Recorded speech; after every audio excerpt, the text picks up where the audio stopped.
What's up, everybody? We're back for another Review Score podcast, episode 68. It's kind of a bit of a yap session going on. Uh, Lots of announcements this week, whether that be from the movie side, TV show side, the video game side. So yeah, there's a lot to talk about this week. I'm back here again with Operation Bagel. What's up, man? Hey, how's it going? Good to be back. Yeah, and Unity is finishing up with college, so that final stretch.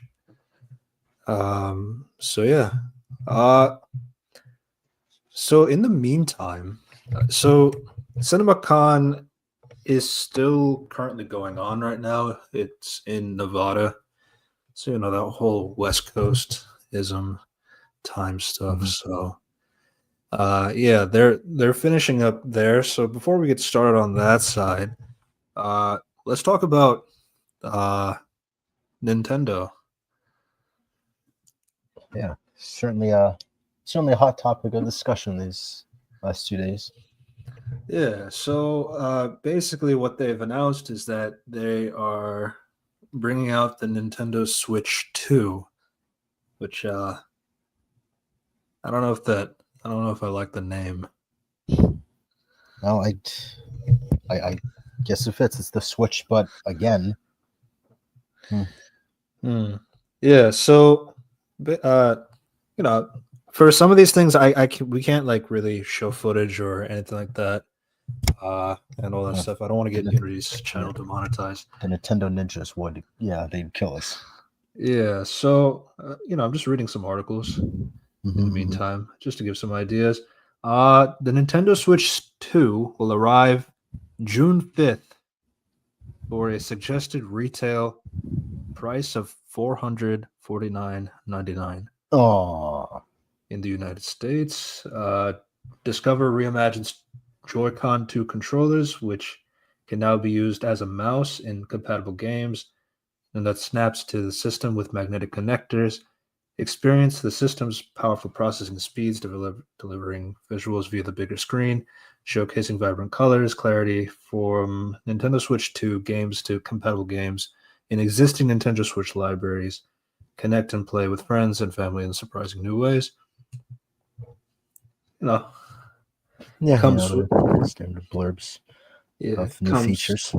comes with the Nintendo Switch 2, has the console, the Joy 2 controllers left and right, Joy-Con 2 grips, Joy 2 straps, Hope there's no Nintendo drift Switch problem this docks. time. Yeah, the HDMI cable, the AC adapter, and the USB charging cable. So yeah, now race to this Nintendo Switch 2 with the Mario Kart World Bundle. So yeah, the Mario Kart World. We haven't seen a Mario Kart for a while. Yeah, new game. How long has it been? 13 years. Yeah, like I think when it first was 2014. 2012. Oh, 2014. So that's Yeah, and then there was the 12 Deluxe years. in 2017. Mm-hmm. So it's been a while. Now you got a new one. And its base price is $80. Oh, why? Yeah. You're killing me, Nintendo. Not, like games just started to become $70 like normally. Now we've jumped up to 80. Yeah. And then GTA is probably going to be like 100. Oh yeah, that's yeah. Ugh. Yeah. So that's kind of been the talking point. Mhm. Lots of lots of inflation going on. Yep. Yeah. So just a few other things about the Nintendo Switch that we can add a little bit more. Mhm. It'll launch with some games. Mario Kart World, Donkey Kong Bonanza, your typical ones like EA Madden Sports, Cyberpunk's 2077 Ultimate Edition, Mario Party Jamboree, We're Nintendo getting Switch 2 Edition. Yeah, there's a lot of third-party support at launch. There was a That's few something. like Metroid and Zelda. Yeah, as there's well. Prime 4's. Did they say this year? Is there a release date given? I don't remember. And then Let's see. then Hyrule Uh, Warriors, and Winter, I think they said. yeah. Mario Kart World comes out with the Switch on June Yeah. 5th. Donkey Kong's next month. And Donkey Kong around July. yeah. Mario Party Jamboree around July 24th. Okay, this is a crafting too. Yeah. All right. Minecraft is out starting tomorrow, I think. Legend of Zelda Breath of the Wild Nintendo Switch 2 edition and Legend of Zelda Tears of Kingdoms Nintendo Switch edition. Both upgraded titles will be available on the launch date. Okay.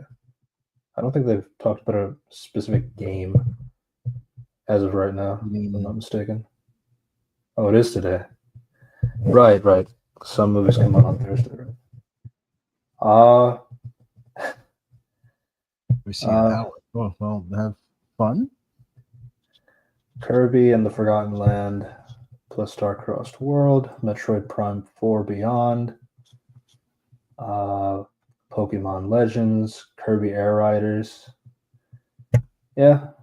I gotta play it You're safe. doing the threw and glossed over Hollow Knight Silk Song, which the fans they've been waiting a while for that one, so Yeah. that's good for them. Yeah, and then they got other stuff like Final Fantasy VII Remake Integrate, Street Fighter 6, and they're bringing in some games from other companies like Hogwarts Legacy, Borderlands 4. Yeah, they got the Dusk Bloods from Software Switch 2 exclusive. That's Right. crazy. I know they did talk about doing the Project 007, a new James Bond game James as Bond. well. Mm-hmm. I guess that'll be something. But yeah, what do you think? Because I don't personally own a Switch. I'm a bit let down. It's because it really is just a price. Like it's just getting so expensive, and I'm not on board for it. Have you seen what happened with the Treehouse stream from Nintendo today? The whole chat just constantly for hours spamming drop the price. And that went on for like 7 hours of that. So yeah, Yeah. not many people are happy with this, and I Yeah. can't say I blame them. There's also the component how the game key cards, they said how some quote unquote physical releases of the game, don't actually have the game on the cartridge. It'll just be a download key. So that's a concern as well. Like I know it's not all the games are gonna be like this, but it sets a worrying precedent for like game preservation, like in physical media, being able to actually own the things you buy. So it's And how many? It'll probably take like 5 years till it goes back down to $50 or something. Oh, yeah. Nintendo games infamously go they stay the same price for a long time. Yeah. Because I was trying to get Mario Kart, and expensive as hell, especially the new one.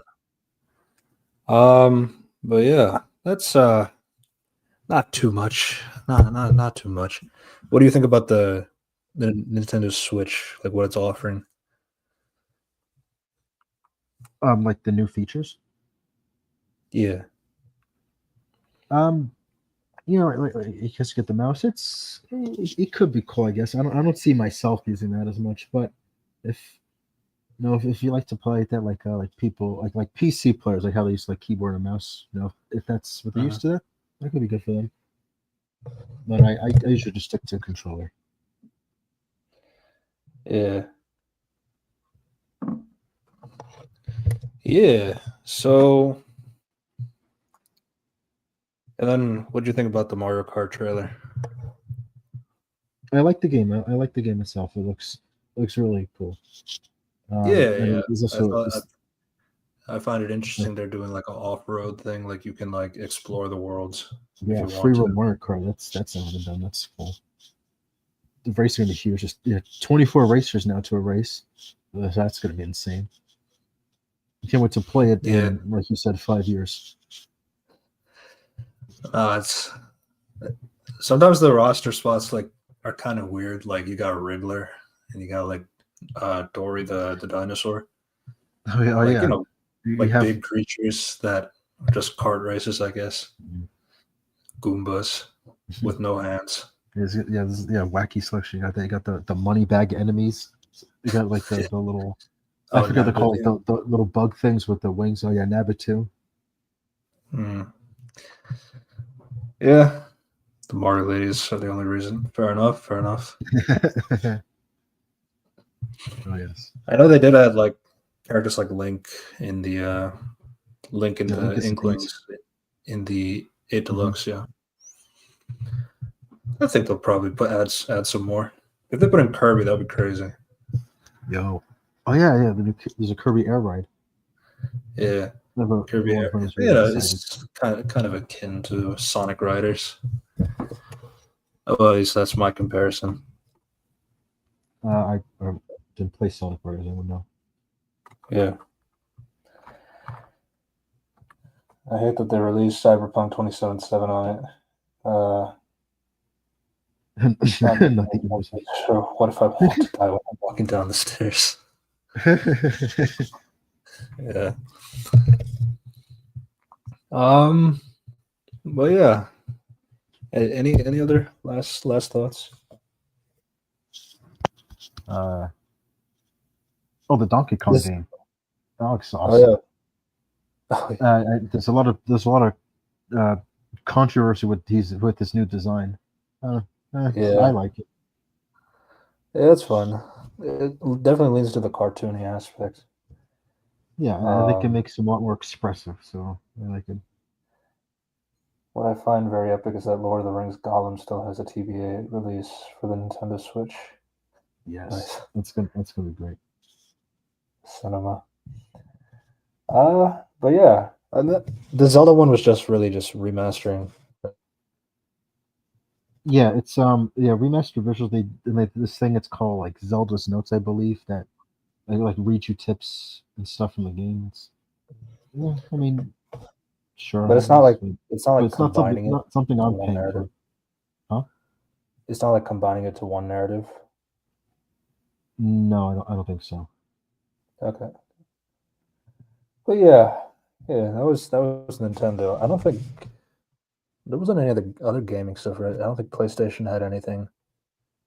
No, it was just Uh, the it was just Nintendo Switch Nintendo, Direct yeah. yesterday. Yeah.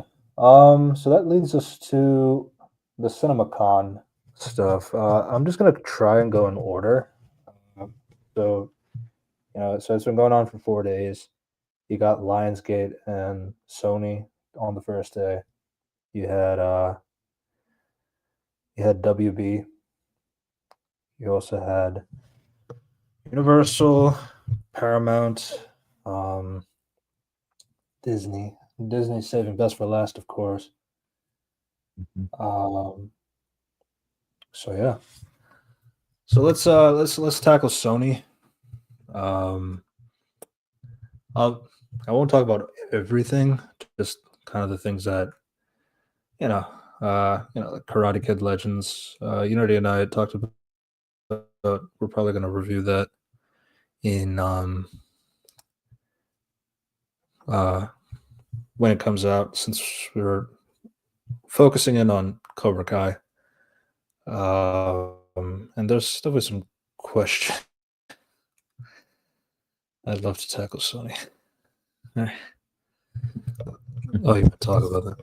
Yes. Yeah. I I'm not really sure what to say because like it's set 3 years after the events of the show, and that's a lot of time. And then yeah, like none of the characters in the show are really showing up except for Danny himself, and that's about it. So I'm interested to see like how they go from Cobra Kai to back to the movies again. It's been such a long time since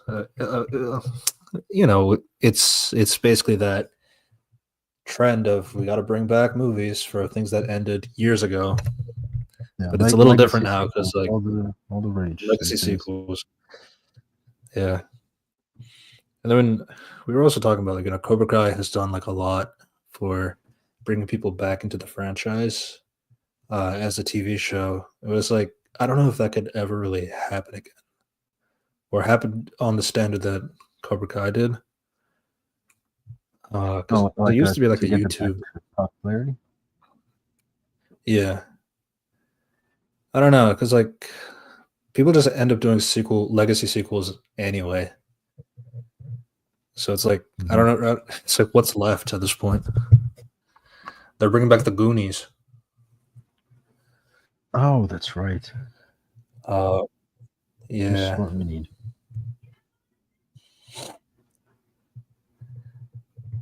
Yeah. But Ming Na Wen is in the film.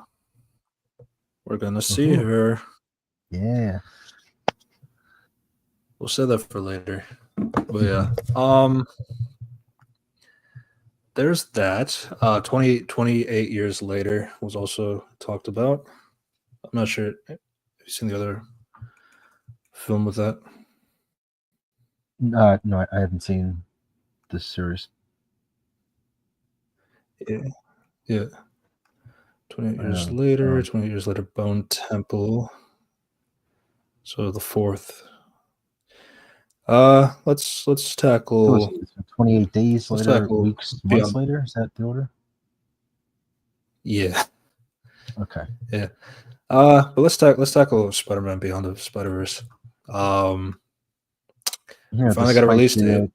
the despite the little shenanigans of the main voice actor, the movie's still coming. Yeah. Did he have a point? He just might have. No comment. No comment. Yeah, so Beyond the Spider-Verse is coming out June 4th, 2027. Um Starring the guy who can't stop asking out engaged women. But yeah. Yeah. Uh I the Haley thing I understand but like the Laura Harrier that was insane. It's just, what are you doing, Cause man? like cause like the way it happened is just like, nah, people say I can't have Riz. Look, watch this. Yeah, look at this. Yeah. I'm gonna And I'm, I'm then, gonna do my own thing. and then publicly getting called out by her. It's like, no, what are you doing No, after that, man? that TikTok was crazy. Like you can't. There's nothing you can do. So you're a fucking weirdo.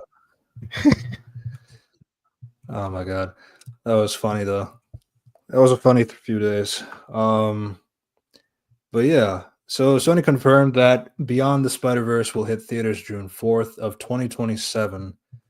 Long time from now. CinemaCon 2025 also got a sneak peek at what the film will entail. The first look opens with the camera moving through a multicolored prism of sorts with scenes from the prior two films intercut. The footage then shifts to a quick succession of teases of what audience can expect. Miles and Gwen Stacy are riding on a motorbike. The Spot is sucking the color out of various environments. Speaking of the Spot, he seems to have the ability to transform into an arachnid style form that sees him crawling menacingly towards the protagonist. A big component of the footage is between Miles and the alternate universe version of himself that has become the Prowler. Strangely though, a Kilometers and shot miles. Strangely, though, a shot towards the end of the teaser shows the two Miles working together with who appears to be Aaron Davis. The multicolored prism is then revealed to be the film's logo. but there's not much to this footage, but it gives us a good idea of what Beyond the Spider-Verse would be preoccupied with. And that's the description of the footage that they saw. All right, let's see how the movie pans out. It'll be a satisfying. So how'd you feel about the second film? Yeah, bit of a hot take on the internet circles. I didn't really enjoy it that much. Yeah, many questions about I think we put it in our overrated movies of the year of 2023 when we talked about it at the time. That and Guardians 3. It is what it is. I do think it probably might benefit having a third film, maybe to explain things. But even then, it's like I just felt like the narrative itself was like lacking the justifications of what it was going for. That I don't really know what a third film could really achieve for that. Especially when you consider things like pacing and stuff like that. Plus, like, I mean, when people talk about, but like The Empire Strikes Back and Return of the Jedi, like it has like the heroes losing, and then it leads into the sixth film and all this stuff. I mean, yeah, but even then, like you still feel like the narrative of the fifth film has like a through line, like from start to finish. Like you don't feel like it still feels complete by the end of the film. Like you watched a movie, essentially. Whereas when you watch it across the Spider-Verse, it kind of felt a lot like a extended first and second act for most of the movie, and then like the last 10 minutes is where you get, the movie's over. Because I remember when I was in the theater, it's like I was like, is the movie ending? Like I felt like nothing happened. I mean, I'm not gonna say nothing happened, but like, you know what I mean? Yeah, I know what you mean. Just because it doesn't really end; it just like stops. Yeah, it's like you said, like right before what would be a third act. And then, like, I'm just not really a fan of Miguel and how he's characterized. I don't like this version of him. Yeah, there's nothing I can really do, but like then it's like immediately after his comics have changed. Yeah, of course, brand synergy. I should love it. Yeah. The best part of Beyond the Spider-Verse was leaked is when Miles told Gwen there are still more opportunities. Live, learn, apply. I can't believe he. And he said, I didn't know she got engaged today. That was just a coincidence. Yeah, fuck off. Sure, buddy. And that was a terrible day already. That just made it funny, at least. It's worth mentioning that while the MCU is falling apart, Vulture just chilling with Morbius is the real sacred timeline. The Sony universe is so funny. So funny. Like, I don't know. It might have something to do with Spider-Man. Okay. And then you got this Craven movie. We never talked about it, but what is there to talk about? It certainly is one of the films of all time. My boy, yes, like chameleon. And then of course you have the line, fucking my grandmother died. I haven't seen her since. You know, everyone's yeah, Madam Web, but that meme. Oh yes, my mother researching spiders in the Amazon. Yeah, he was in the Amazon with my mother researching spiders before she died. Have you seen Betty, my daughter?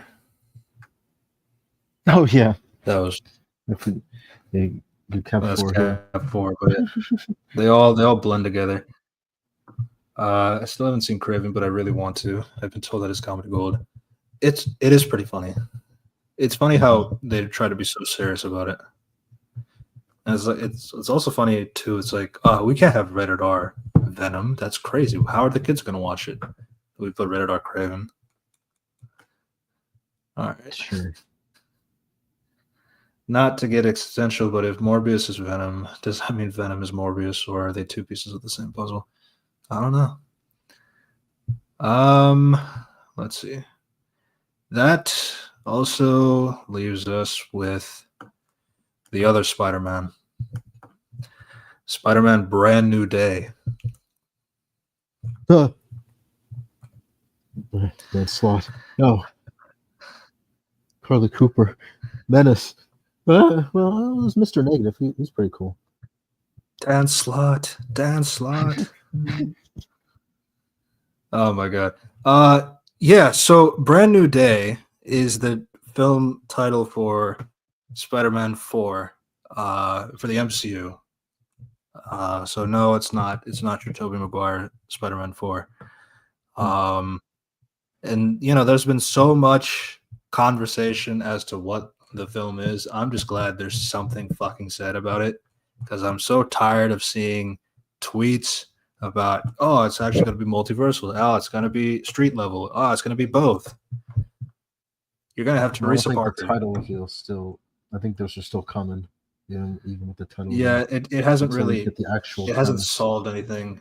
And plus, like Brand New Day. I mean, to be fair, No Way Home is one more day, but No Way Home, and which is the worst Spider-Man comic ever. Ever of all time. It sucks.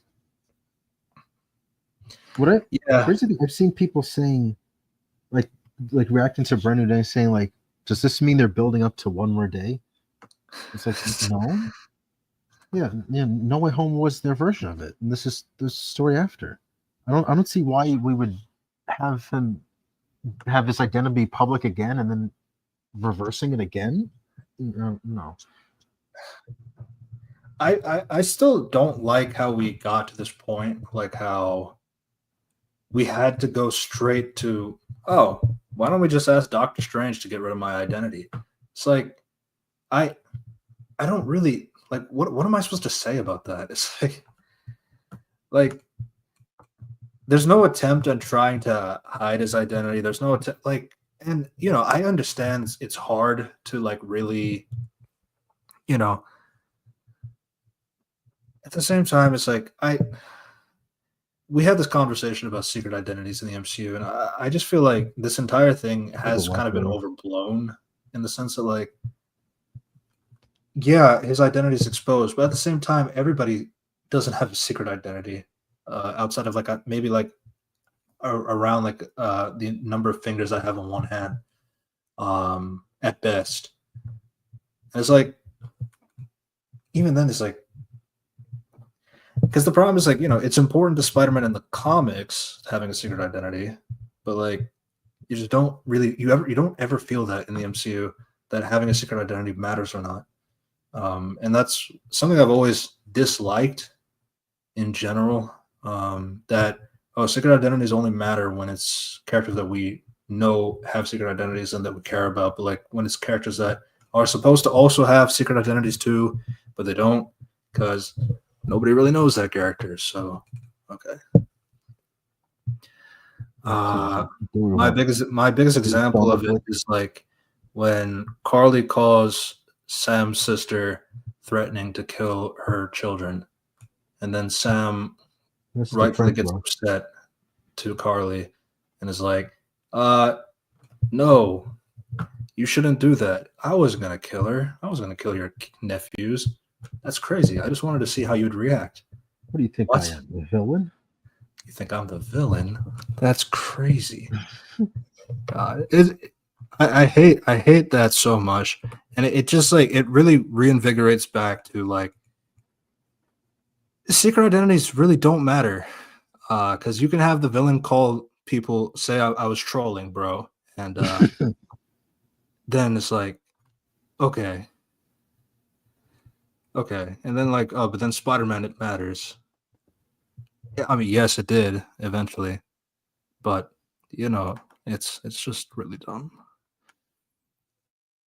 But so Tom Holland said that, it's kind of in line with, well, Spider-Man is having a brand new day. That's like kind of his feeling now that the Peter Parker alter is gone and he's fully Spider-Man. It's kind of like a new direction for him. I get it. I get that. but I'm still like, you know, you still hear all these like news reports about, yeah, the multiverse is coming back. Sony really wants the multiverse back. They want the Tobian, um, what's Andrew Garfield, uh, Spider-Man's back. So it's like, I don't know, they just like completely let it. They just let it happen the entire time. Um, eh, yeah, and like once something works, it has to be this way moving forward. Like, all right, that's just that's some of the annoying things about it. Um, and then the new director is going to be Daniel Destin, the guy who directed Shang-Chi. So everybody's really happy about that, but I don't really have anything to say. Yeah, I don't know either about that because it's like, I don't know how much the MCU allows for directors to really give their style, because it's all mandates, and the same thing basically. I guess Sam Raimi did a bit for Multiverse of Madness with his great shot of Wong's big head in the sky. Yeah. Probably another director wouldn't have given us that. Yeah. The other Sony news was Resident Evil. We're gonna be faithful to the game. This time we'll be faithful I've to the heard game. this. I've heard this before. Yeah. There's a moment. So this is the director talking. There's a moment that comes in every Resident Evil game where you're finally yourself standing at the edge of the dark passageway, and your health is almost at zero. Your ammo is almost at zero, but something is waiting for you in the darkness. That dread, that awful moment where you have to will yourself to take a step in. That is the thrill of the games that have perfected it. The movies I'm trying to go for will be built in the spirit of those games. The story follows one of the central protagonists as they journey from point A to point B, and it is said to be very different than any past film. Sure, we'll see how it goes. Yeah. Um. Right. No, I don't have much faith really. The other news was they announced the cast of the Beatles. What's funny is like each one of them will get their own film, and then they'll have like an Avengers style thing where they are the Beatles. So okay. But they said all these movies are coming out. All these movies are going to come out in the same year, so it's not like you have to wait like multiple years for that to happen. Like the films will drop back to back to back to back to back, like all 5. But okay. Yeah, my comment really was just this is like a Twitter fan cast type of film. Like it's really just the popular guys in Hollywood that are in their 20s, early 30s right now. Paul Mescal, Harris Dickinson, Barry Keoghan, Joseph Quinn. But I don't really have anything to say. Awkwafina will be Yoko Ono. That's what people are really looking. Who's going to be Yoko Ono? But yeah, right. Legend of Zelda. Yeah, that live action film is also from Sony. Sony took a brief moment to tease its upcoming live action video game. Not much to say. We know it's going to be a trilogy. That it's coming out March 26, 2027. Yeah. Two years to wait to disappointment because I've like basically no faith in it. Yeah. And they also confirmed Jumanji is having a 3rd and 4th film. So Oh, fourth one. I saw the third one. I didn't know the fourth one too. Oh, okay. Yeah, they just announced both. It's been a while since the second film came out, so interesting now. Is it going to be? Which I Um, didn't see much. Is it going to be again like the video game, like with Rock and Jack Black? yes. I don't know how much more mileage can we get out of this. Yeah, I mean the second film didn't make sense either. Yeah, that's already it was already pushing it. Bringing back Karen Gillan as well. Okay, I well guess then that's something. that's something. Yeah, but that's pretty much it from the Sony side. Um, let's see what else. There's also Lionsgate. I think there was something here. Let me check.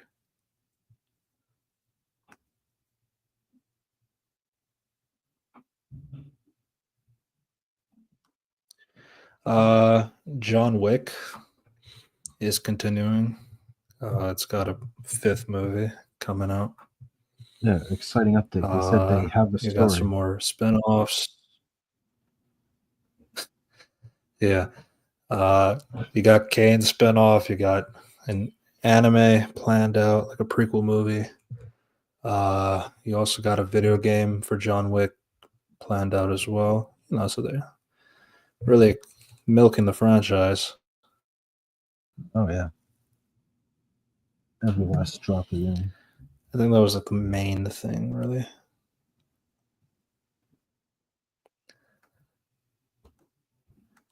I do have some more. I'm just gonna read to see if I can find anything.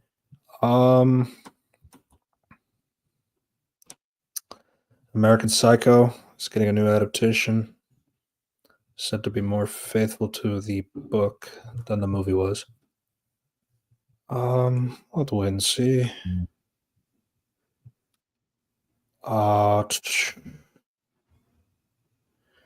Hurry Up Tomorrow with Jenna Ortega as the sleep paralysis demon. Yeah, this is supposed to That'll be be a interesting. horror movie, apparently. Even though I would kill for that. Yeah.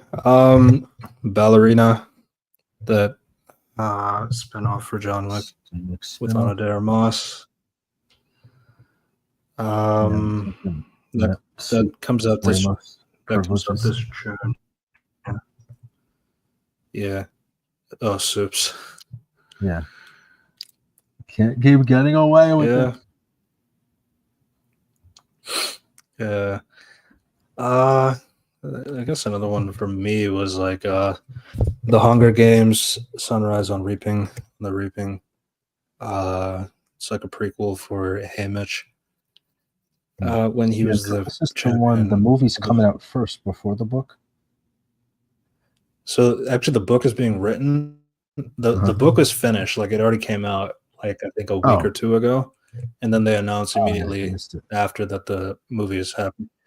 But like basically, Suzanne Collins, she's just writing books for the sole knowing that we're gonna make a movie like shortly after, like Ballad of Songbirds and Snakes. That was like made like maybe a year or two before the movie was in production. And then same thing is going to be true for this. November 20th, 2026, you got this Haymitch prequel. I mean, all I can really say is that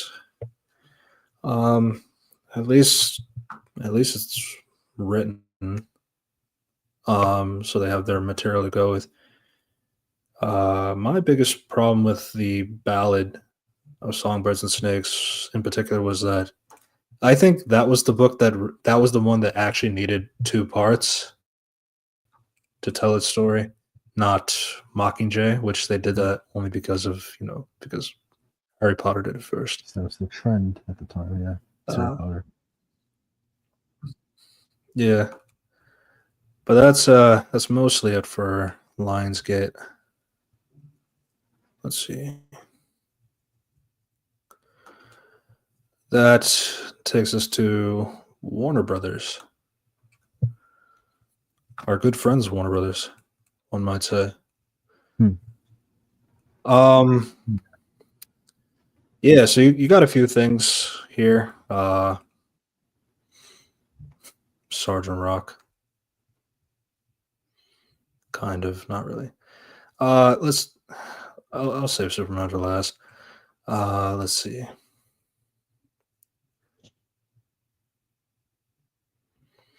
Final Destination Bloodlines. Unity wants to talk about that. It's got Breast Passenger, so that's something. Will that be Tony Todd's final movie appearance? Yes. Oh right. Forgot to mention. Rest in peace, Val Kilmer. Yes. He recently passed away. After battling with cancer for so long. But yeah, I mean, yeah, there's been plenty of iconic movies: Top Gun, Heat. I honestly really did enjoy his Batman. Yeah, I was gonna say he's an underrated Batman. Yeah, honestly, for me, I like his Batman more than Keaton and Clooney. Which was a bit of a hot take, but yeah. I wish they have the Schumacher cut. I've been saying that after Schumacher has passed away as well a few years ago. And we know it exists, so it's like might as well. But yeah, and then I was just talking about yeah, because honestly, like Batman Forever was like, I mean, it had the campiness of Batman and Robin, but it was still like kind of tamer. Plus, you had this whole thing with like Bruce battling his demons, and then you see the giant bat. That's like the most popular thing about it, which is not in the movie. Yeah, a whole cut like subplot where he lost his memory after he got shot. Yeah. Yeah. Yeah. Let's see. But yeah, that's some other Warner Brothers stuff. You got Cat in the Hat with Bill Hader. Wait, huh? I didn't hear about this. Yeah. They had a trailer there as well. The trailer starts with the neighborhood in absolute peril, a reporter being bitten by crabs, fire happening, utter chaos. The Cat in the Hat, played by Bill Hader, looks at the camera, says something to the effect of "nailed it." And this is where the trailer takes a turn, where we see the Cat in the Hat works from sort of Imagination Corporation with other creatures like the bug with the mug. His superior tells him that he needs to do something or he's going to lose his job. Cat is assigned to bring whimsy to two children. The children immediately hilariously mace the cat, who writhes in the ground almost uncomfortably, realistically, shouting, "Go to the title card." The footage ends with the children being introduced to not just Thing 1 and Thing 2, but about 10 other things with different numbers. The animation, it is animation. It is unfinished, but it has panache. I was going to guess it was animated. No. Early stages, the humor is very funny. Although it's easy to see criticisms that the film does not have the spirit of Dr. Seuss, a criticism levied by Mike Myers' attempts earlier. So yeah, that was the Cat in the Hat. I mean, so that is that's because you know what, I like the live action Dr. Seuss movies. They're funny, and bite me. I'll make it look like a bloody accident. You're not just wrong, you're stupid and you're ugly, just like your mom. Yeah. There's The Bride, made by Maggie Gyllenhaal. Bride of Frankenstein? For Frankenstein, yeah. It's No, good. it's the James Gunn. No, I'm just kidding. Yeah, I was about to say, yeah, good thing. I mean, it's good that that character from Creature Commandos got her own movie. Yeah, she got like Christian Bale to play the monster. They were just talking about like how it's kind of like they do a bunch of crimes together, like Bonnie and Clyde, because they love each other. Right. Oh yeah, I forgot.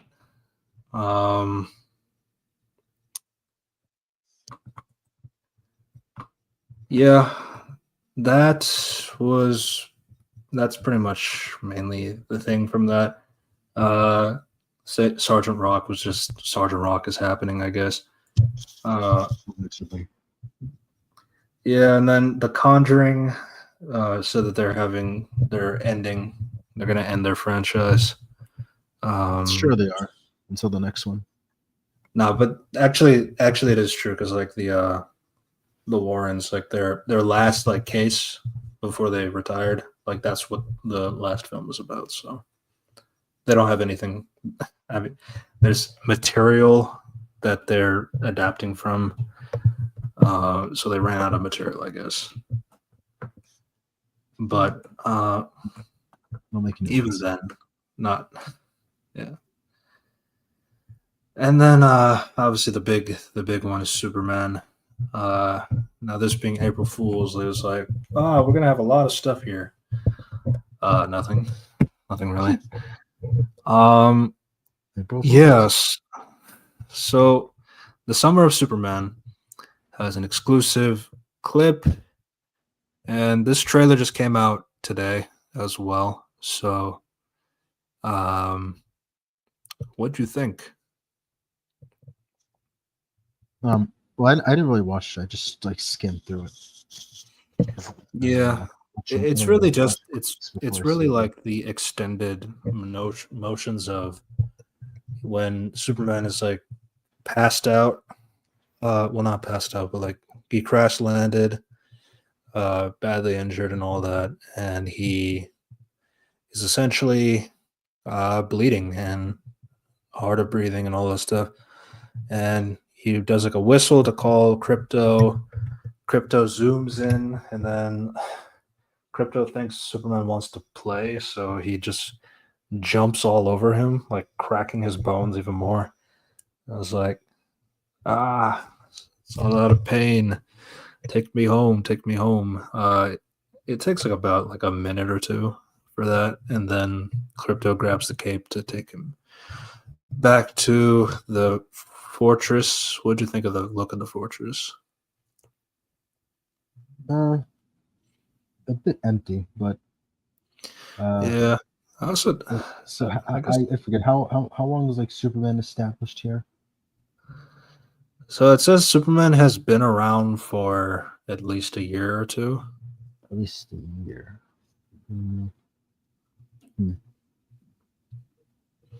Yeah, I guess otherwise it just wouldn't be like full of all this stuff. But he has his robots. His all-star Superman robots. Yeah. Yeah. So they take him home. The robots are so I liked the, saying thank you to a robot, and like, I like that because you don't really need to thank something that doesn't express gratitude.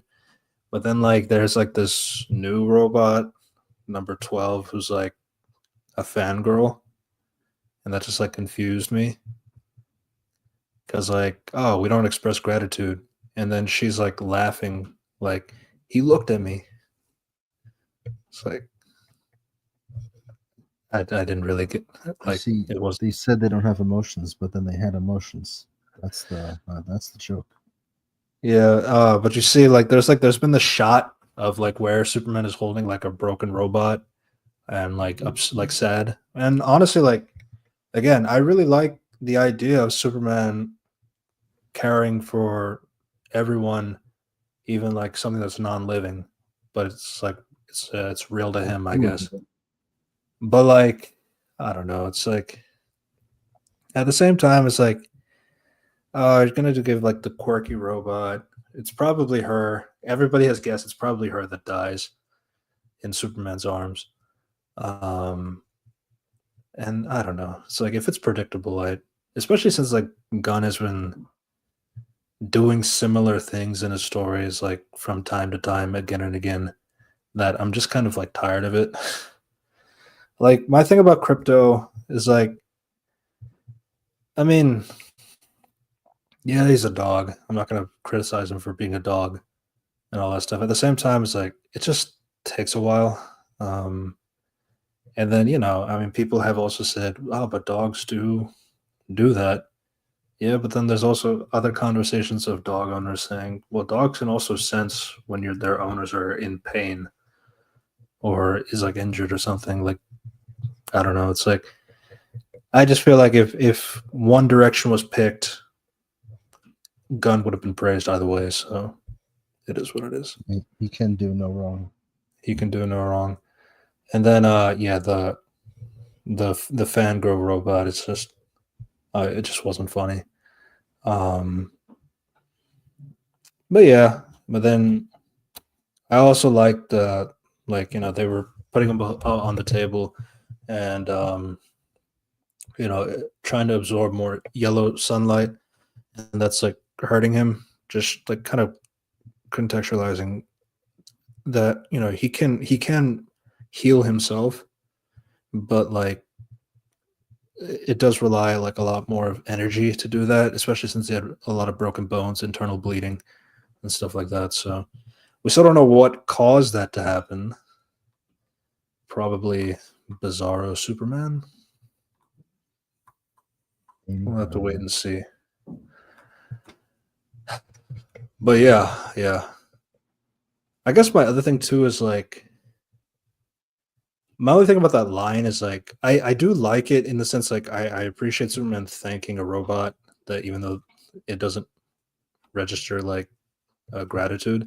But at the same time, it's like the robot is also explaining, yeah, we don't have feelings, like we don't have like these things. It's like I feel like Superman would have heard this conversation before, but that's a nitpick, I'd say.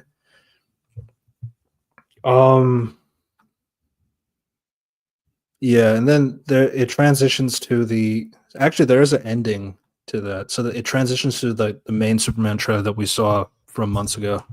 But then it ends with Superman leaving the Fortress of Solitude, almost leaving Crypto behind before the pet whimpers.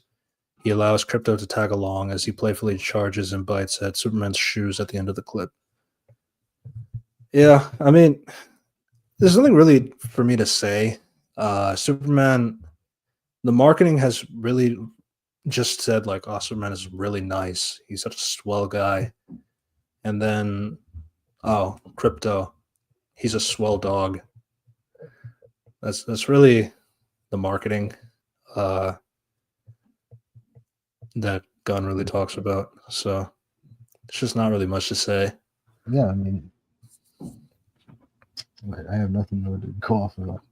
Go off of that. So yeah, we got 99 more days for Superman till it's in theaters.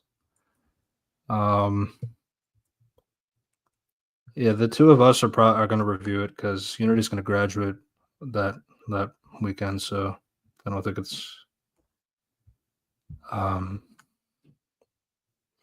So you wouldn't be able to make it when talking about Superman. I probably will have a lot to say. Is my estimation. But I'm also trying to get this Creature Commandos video done as well. In the meantime.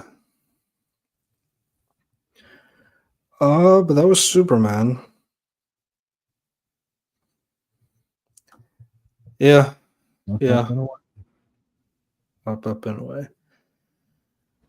Let's see. We did Lionsgate, Sony. I mean, I guess there's Amazon, which the whole James Bond thing. They're making like a James Bond show, was it? Yeah, you got Masters of the Universe, live action. You got Camila Mendes. That's something. You got Jared Leto as Skeletor. That's the main thing people talk about. Morena Baccarin as the Sorceress. Alison Brie as Evelyn. Do you know who he Amazon MGM promised Masters of the Universe to be one of the biggest films they have slated for 2026. Puts an emphasis on showing off the time lapses of the physical sets, elements, and costumes being designed. Masters of the Universe is still filming, so there's not much to glean from the plot, but hopefully the work here shows that they're doing something immersive. They did have Jared Leto Skeletor, but they don't show his face, just a hood as of right now.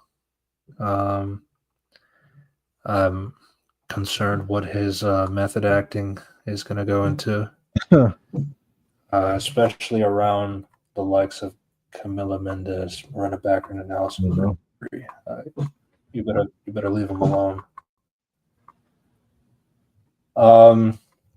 He-Man fans will be happy about their design, his design. That's all they really got to say. So yeah, that's from Masters of the Universe. What else?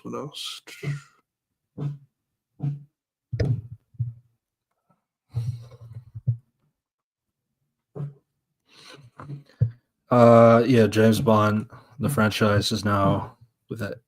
They have full control over the IP. It's unlikely when the studio is going to give a concrete information about the Bond flick, or who's going to play the spy. There's no way they're going to talk about it. I'm the spy. Yeah. So yeah, that's mainly it. Universal Pictures was also on yesterday, Wednesday. Let's see. Universal's, they had Friday Nights at Freddy 2, Jurassic World Rebirth, Nobody 2, Wicked for Good, and things like that. How to Train Your Dragon 2, of course. Yeah, they've already confirmed the live action. How to Train Your Dragon 2 is coming June 11th, 2027. It's still funny to me that they literally made the movie and then they announced the Universal Studios theme park ride.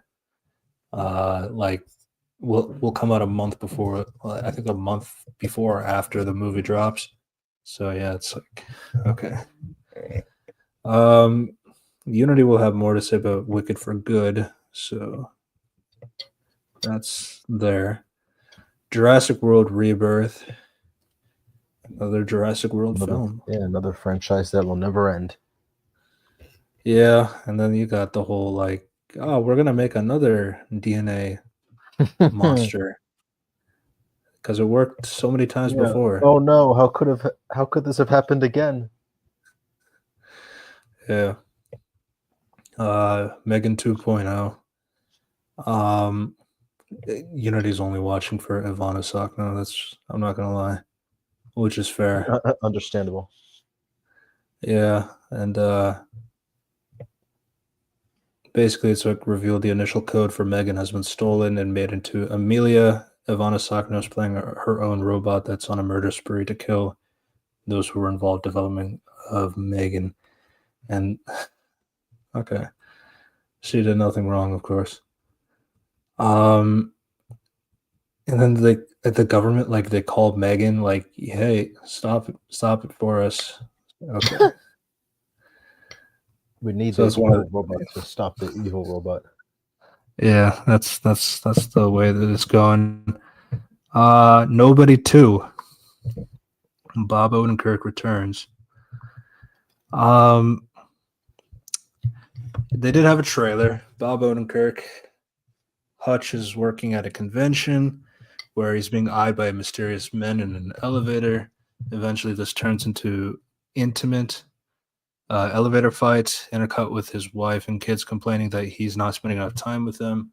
They go on vacation, complete with Hollywood Holiday Road playing in the remix version of Christopher Lloyd in tow. Okay. I guess Christopher Lloyd is in this movie.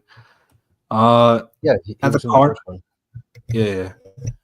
At a carnival on their vacation, Odenkirk's daughter is slapped in the head by a carnival employee. Of course, Hutch takes matters into his own hands and gives the employees a beatdown.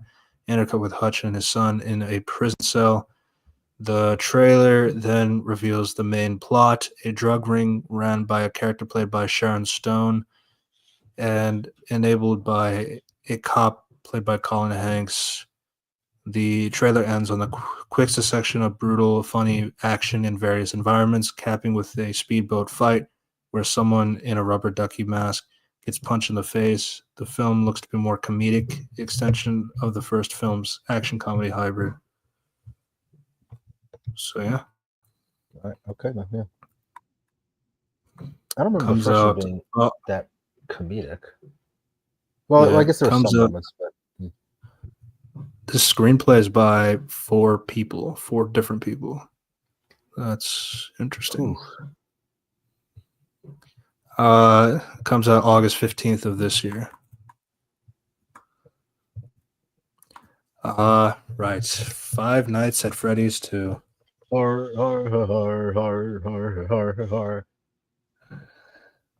Yeah, comes out December 5th, 2025.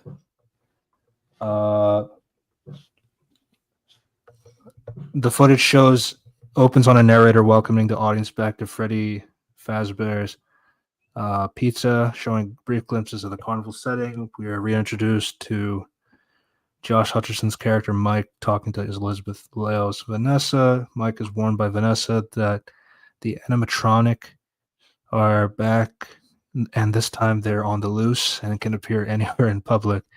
The footage is mostly brief, but we are like a teleport. I guess so.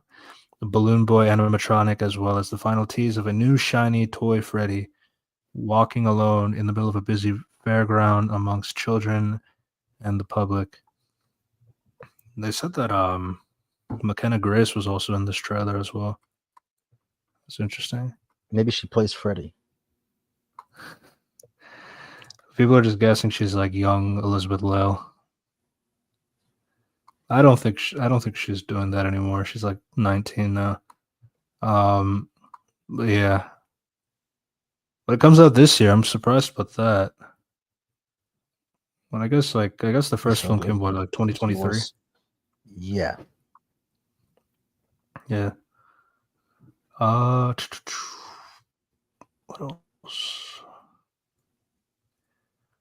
That's pretty much it from. What were we doing? Universal, yeah. Mm-hmm. Universal. So that takes us to Paramount.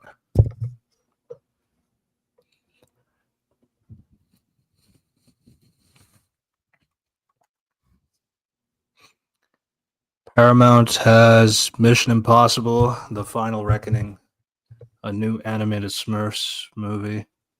It's no longer Dead Reckoning Part 2. Is it going to be like? Yep. It's Mission Impossible Dead Reckoning Part 1. Next one, The Final Reckoning. All right, we forgot to mention that. They showed the 2026 movie slate of what's coming out.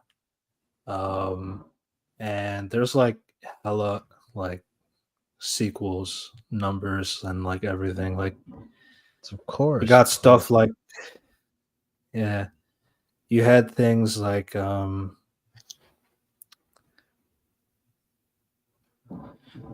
Avengers Doomsday, Spider-Man 4, Moana 3. Okay, that's all good. Scream 7, Street Fighter, Super Mario Bros. 2. That's fair.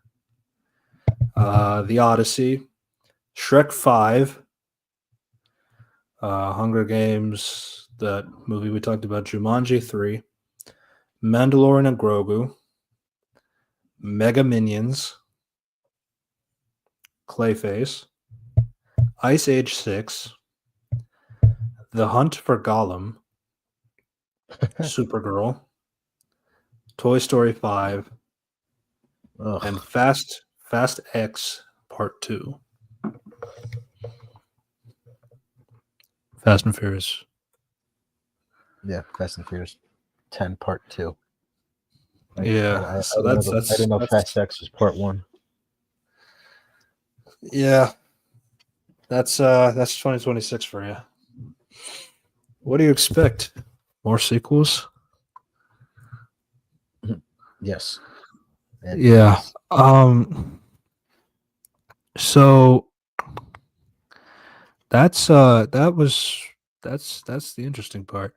Um Here, they had some stuff for Mission Impossible. Obviously, we talked about it earlier, but Tom Cruise starts off with a moment of silence for Val Kilmer.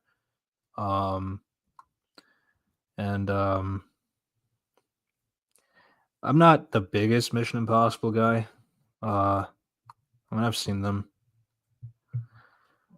but the idea is the trailer is basically a love letter to the franchise, so it makes sense. Showing stuff from the past, along with some new stuff happening in this film, so that makes sense. Yeah.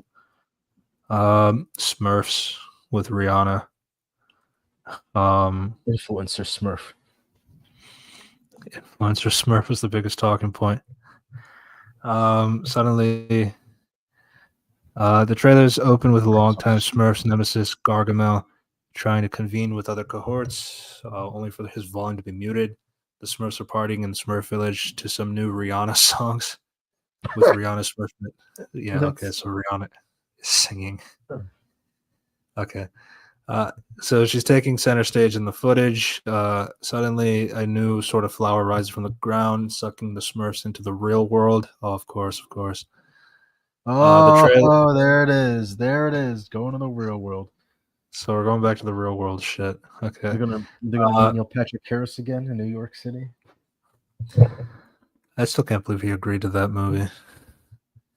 It's Nick Offerman and James Corden. Oh, if I wasn't watching it before, now I'm really not. So the animation looks like the Peanuts animated films. The humor is more or less based on pop culture references, of course. The film will likely appeal to children more than anything. It looks similar to the previous released films, despite the new art style. Yeah, so it's the live action one again, but animated now. And Smurfette is like the main character, I suppose. All right, okay. I was gonna watch it anyway. SpongeBob, our good buddy SpongeBob, one might say. Yeah, they are just pumping out SpongeBob movies now. The SpongeBob movie, The Search for SquarePants, December 19th, 2025. So this year. They just released a Plankton movie like last month or January, I think. Yeah, it was pretty soon. Yeah, so the gang's all here, of course, along with Mark Hamill voicing Flying Dutchman this time. Oh, Yeah. So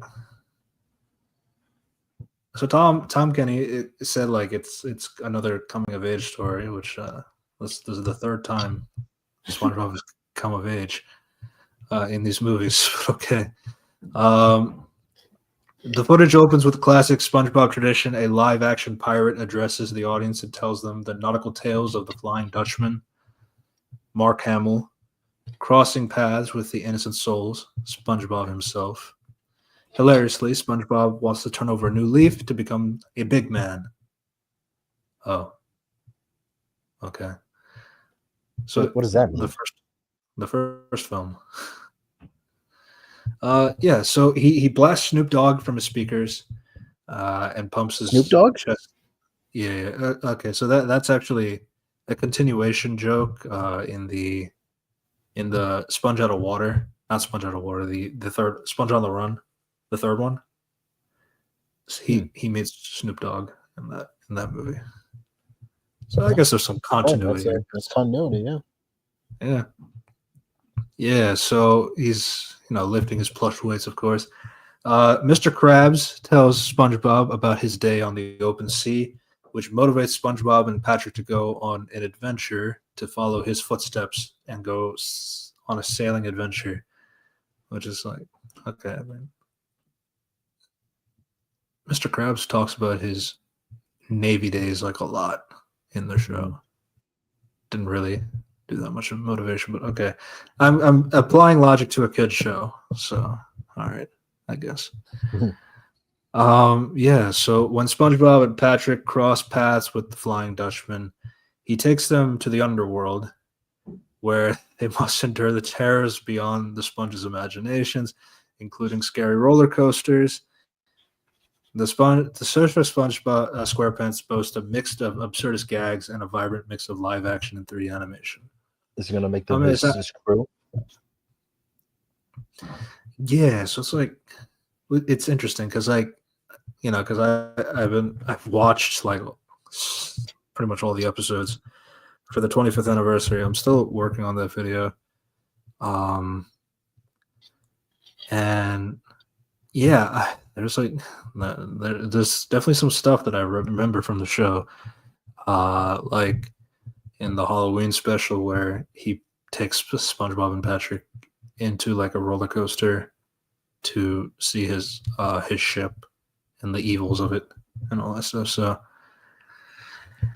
yeah. But it's what can I really say? They move from behind the rocks. You're good. You're good. You're good. You're good. Don't worry, we're back up to scratches. Yeah. But that was SpongeBob. I know Edgar Wright is doing an adaptation of The Running Man from Stephen King. That's also coming out, starring Glenn Powell, Katie O'Brien. The Naked Gun is getting a reboot with Liam Neeson, which is kind of goofy. Not really much to say. I saw the trailer. I guess it's more of a sequel than a reboot. I have to say, I did laugh at the OJ joke at the end, when it's like everyone's like, "Oh," it's like him was so proud of her, the dad, since the son of OJ. He just like it's like, just... yeah. So the other stuff outside of Scream 7, they also announced Aang, The Legend of Aang, The Last Airbender. Hooray! The animated movie is coming out 2026, January 2026, so early next year. That was still doing that three animated movie plan, like how they had that like Avatar slate a few years ago. That's still doing it. Said. Yeah, because like as of 2024, the Kyoshi movie was supposed to come out. Then there was supposed to be the Zuko movie, and then there's supposed to be a Korra movie, and then the Avatar movie. Oh, so, well, what happened to the other three? They all just delayed. But not really mentioned. But, let me see. I want to see if they have anything more in depth on that. What was it? Paramount? Yeah.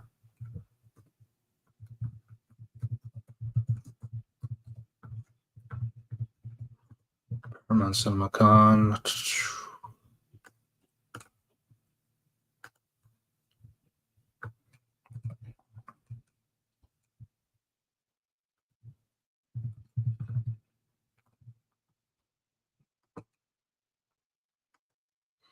All right. Avatar, Fire and Ash. Yeah, the other. That's Avatar. for Disney. The other Avatar.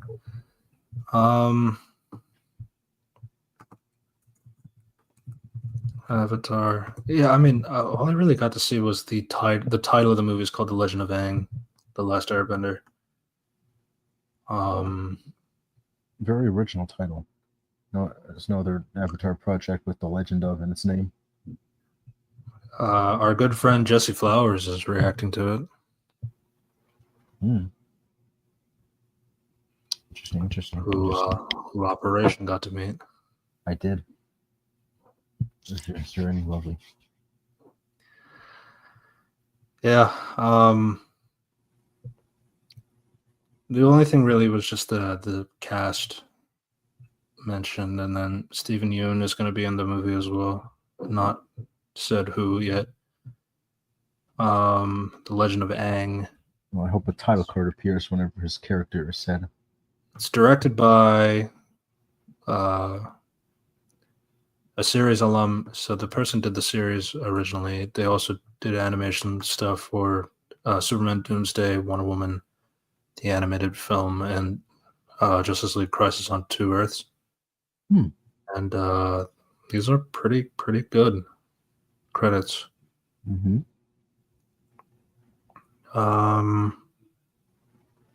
Yeah, but that was mainly it. Just who's the director and what's the title. That was basically it. Yeah. I mean, I'm seeing good names. We'll have to see how the movie is.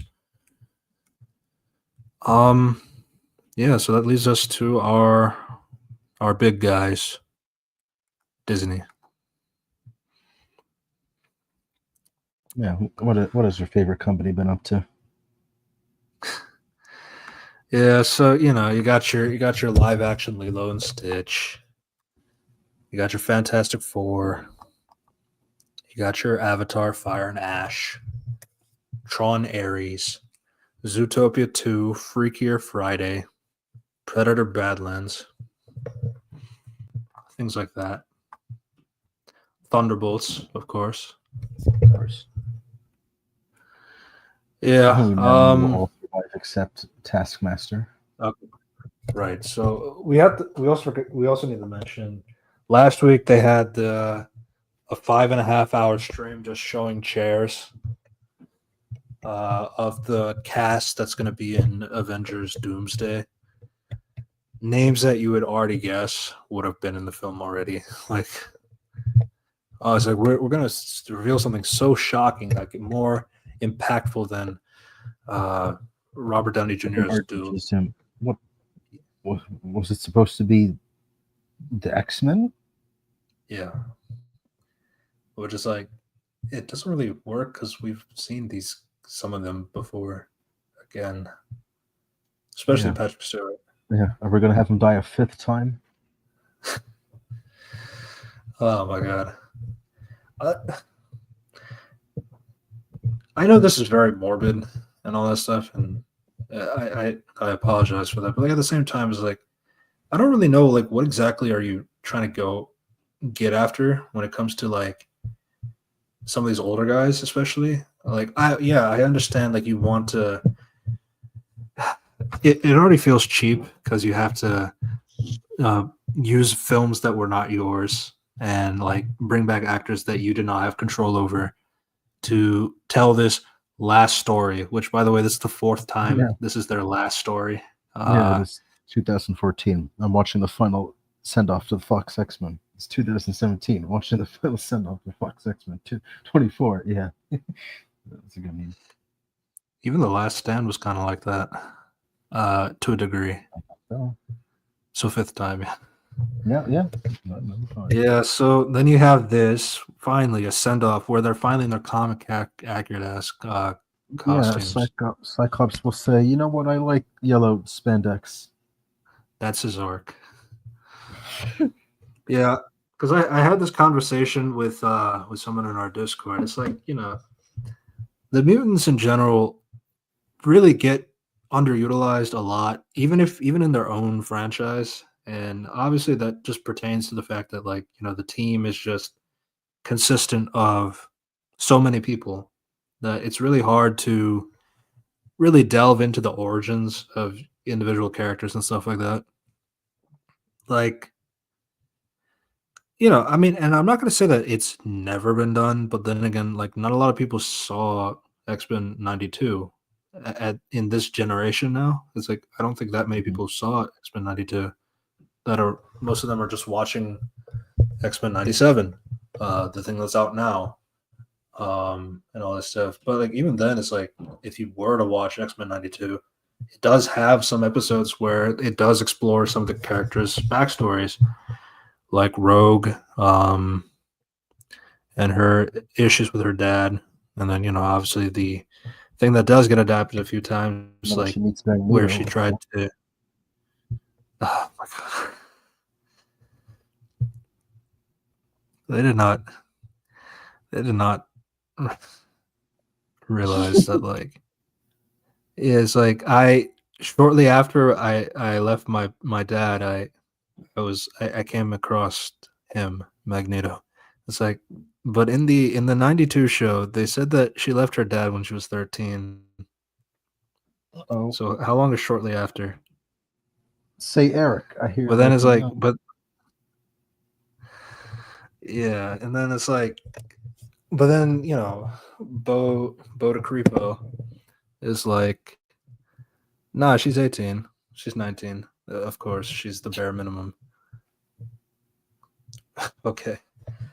Nah, but like if you watch '92, he says he watched '92, and like he considers all those animated series as canon, despite there's a lot of contradictions like Black Panther, but we'll not get into that. Um, but yeah, yeah, a lot of questions. Mhm. Especially, I got really tired of Magneto. He was right. Sure, he was. Sure. Yeah. Um. But yeah, I mean, you even got to see some stuff like Cyclops being from the orphanage. He goes back to it, and there's like a new conflict that happens there, and kind of like you have a little bit of his origin, not too much, especially like with how there's not too much about You know, Starjammer, and mhm. they don't really they never pay off Havoc being his brother in that show. They have No, like the one scene they meet and they're like, oh, our powers don't work at each other. That's it basically. They never yeah, never yeah, got to and that. that's always been my thing. Is like I feel like the thing about Marvel, and I mean I think that's just the thing about comics in general. It's like there's so many characters. Uh, a lot of these characters do have like really interesting backstories or like things that make them who they are. And obviously, like when you have a medium that's existed for like 80 years plus years, there's a lot of story uh, with these silly, goofy comic characters, and all that stuff with the big spandex and all that stuff. So you don't really get to see a lot of that. I mean, we're going to talk about Daredevil Born Again in a few weeks. Um,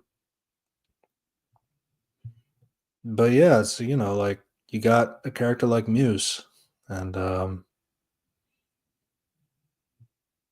Yes. we'll leave it at that. Uh huh. Was There there is a any? character called Bruce in this show. In that show, yeah. Yeah, so that's just always annoying to me. It's like I understand adaptation talk, and I understand like not having that expectation that like some of these some of these characters are just not going to. A lot of these characters are not going to have like the story elements of what makes them who they are, or at the very least, my thing has always been like at least keep the backstory because the backstory generally is the thing that makes the character identify who they are, and all that stuff. And then you can obviously tinker around like how to make your character fit in the universe that you have established, but at least keep some core elements. But if you're not going to do anything, then what am I supposed to say? Like, oh, Muse is like a really cool character in the comics. Too bad nobody knows that in the TV show. Hmm. Um, things like that. And then I can even, and again, as I was saying, like you can bring it back to the X-Men. Like these guys are really popular, to the point where Marvel's bending over backwards just to get them involved and all this stuff. Um, but that still doesn't like mean that Yeah, because like every time and this is another thing I also talked about. Every time you see like basically it's kind of like a wish list of like who people want to be on the first X-Men team for the MCU and all that stuff, and you always see like the usuals like I want to see Cyclops, Jean, Storm, Wolverine, uh, Rogue, Gambit. Basically like Jubilee, basically the '90s team and all that stuff. But then it's like, Rogue and Gambit used to be evil. Mhm. They used to be bad guys. He Well, I was. mean, Gambit wasn't evil. He was just more like working for a guild and all that stuff. But like, still not a good person. Mhm. And there's a lot of story there that you can do where you have them be villains turning to good guys or stuff like that. And honestly, like, because like I mean, I always thought like when they did it with Wanda, I don't think they've done it super well in the MCU in hindsight. Um, like because because she used to be on the Brotherhood of Mutants, and then she became an Avenger. But it just like happens towards the end of the movie where they become good because of seeing how Ultron is planning on destroying the world essentially, and Mhm. Civil War. But yeah, that's just some of my other things too. Is like sometimes like you have villains turning good, but like you don't really get to see that very often. Or it's like you see a villain turn good, but then they die in some cases. So Yeah. things like that. But yeah, speaking of characters that die or don't, the Thunderbolts, they announced that like all the cast members are returning for Doomsday except for Taskmaster, which is like been the running joke. Like all of the trailers, just it's very obvious that Taskmaster is not in the movie for that long. And Yeah. something They did the Stalin something edit. Tim One shot. something Timothy mentioned is like I realized it myself is like if you look at Taskmaster's design from Black Widow and Thunderbolts, you can tell that like they they're just putting a smaller woman Taskmaster like there. Like you can tell like because obviously Taskmaster was had a stunt double, a man, and all that stuff, and you can easily tell that there was a guy uh under the mask or doing something under the mask. And then, I mean, they had like big girl stunt women as well. So they did have both. But yeah, they clearly had somebody like that.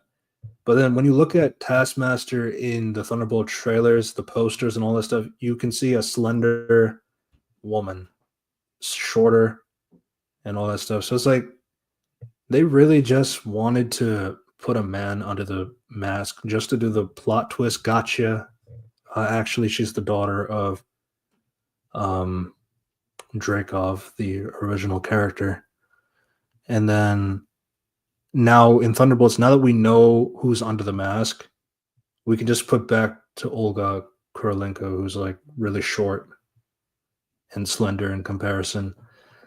So it's like, yeah, it's like there's like no effort in trying to keep consistency with Taskmaster. Now that we know that there's a woman under the mask, like I don't know, it's just really goofy. And I don't know if nobody really talks about that. Um, Yeah, it's true. Yeah, we don't have to. Yeah, but yeah, I mean, there's no twist anymore. So yeah, that was just a skinnier Taskmaster. yeah. So they said that Bucky was congressman for like half a term, and then he got kicked out. All right, what was the They point? said, "Wait a minute, were you the fucking Winter Soldier? Didn't you assassinate John F. Kennedy?" Yeah, it's like I guess it's just the cool bro shit. It's like yeah, I tried it, I got kicked out. I guess. But yeah, so there's some footage. The Thunderbolts are in a van on their way to an undisclosed location. Bucky and Red Guardian are talking about the origins of their suit. Okay. Bucky seems annoyed by Guardian, coldly saying that he got his suit from Hydra. Ghost, Yelena, and U.S. Agent are all trading stories about in the back of the van. The van crashes into the building they're going to, and we begin a fight scene. Many have questioned the validity of having so many characters with the same lack of power sets, but this works in the scene's favor as it is a brutal, all-out brawl between the Thunderbolts and the assailants. No, that's Okay. not what people were complaining Why does about. that mean? That's not. Yeah. Yeah, it's like that. This is discussing film talking, by the way, like their point of view. It's like, oh, it makes sense because people are saying, but they're fighting assailants and it's an even fight. Okay, but like Okay. that's not Sentry. That's not Sentry. Yeah. Yeah. What? Yeah. Uh, They say that when he should be turning the ball into black PNGs. yeah, with the void. So Valentina tells her just to come up. She's populated the Avengers Tower, and she's getting them to form a team. Only for the Thunderbolts, who apparently are not truly a team at this point, say no. So the Sentry, face is obscured, raises his hand and slams one of the Thunderbolts against the window. The rest of the footage is pretty much what we've already seen, albeit some new shots of the Sentry wreaking havoc in New York. Despite general fatigue with Marvel Studios, it appears to exactly what the fans have been looking forward to, a huge event film with plenty of new developments. Okay, discussing films. I'm sure that's how we all feel.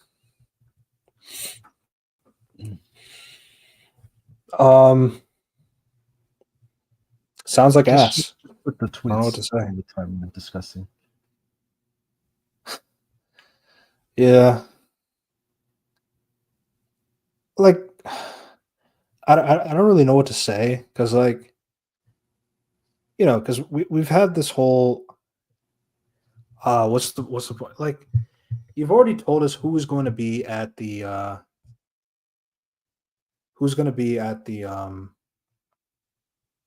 The big next Avengers film, Doomsday Avengers party. Doomsday.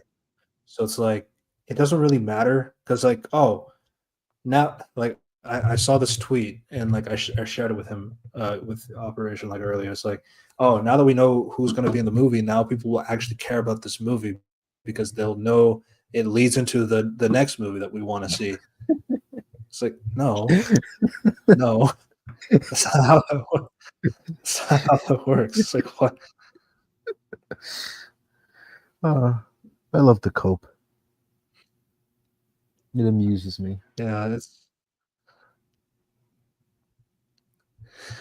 Oh my goodness. Yeah. It comes out next month. I'm not interested, but we're gonna watch it, of course. People can't accept that, like, YouTubers just like to review stuff so they can have something to talk about, good or bad. It is what it is. Lilo and Stitch.